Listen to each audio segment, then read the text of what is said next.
ভোটের বাজারে চৈত্র সেলের ক্যাপশন, দোকানে লেখা থাকে ধার চাহিয়া লজ্জা দেবেন না।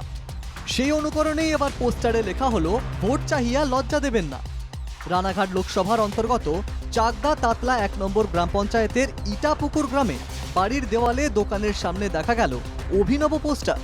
পোস্টারে লেখা আছে জল নেই, রাস্তা নেই, আমাদের কাছে ভোট নেই, ভোট চাহিয়া লজ্জা দেবেন না।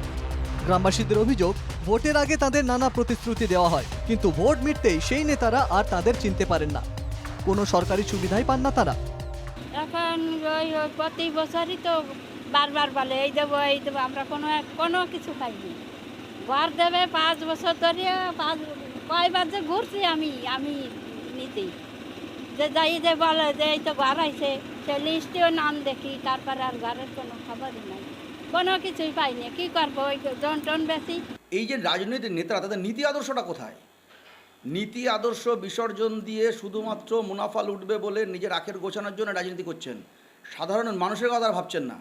তাহলে যারা সাধারণ মানুষের কথা ভাবছেন না, আমি একজন সাধারণ নাগরিক হিসাবে তাদেরকে কী করে ভোট চাইতে দিতে পারি? তারা যদি ভোট চান এরকম চোরেরা, লুটেরা, লুম্পেনরা, খুনি হারমাদরা, আমি তো লজ্জা পাবো। এই পোস্টার নিয়ে শুরু হয়েছে রাজনৈতিক তরজা। বছরে 5 কোটি টাকা উন্নয়নের পান, সুতরাং 5 বছরে 25 কোটি টাকা তিনি পেয়েছেন।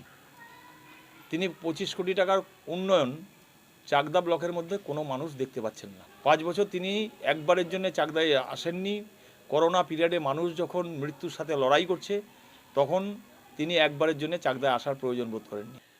পঞ্চায়েতে, পৌরসভা কোথায় ওদের এলাকায় সাংসদ তহবিলের টাকা কাজ করার অনুমতি দেয়নি, রাজি হয়নি।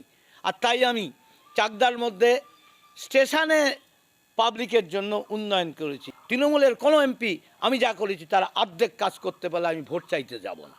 রানাঘাট লোকসভায় তৃণমূলের টিকিটে লড়ছেন মুকুটমণি অধিকারী। তার দাবি, মানুষ তাদের পাশে আছেন। কারা ফেলেছে, কেন ফেলেছে জানি না, তবে আমরা তো মানুষের কাছে যাচ্ছি, মানুষের হ্যাবক সারা, মানুষ ভালোবাসছেন।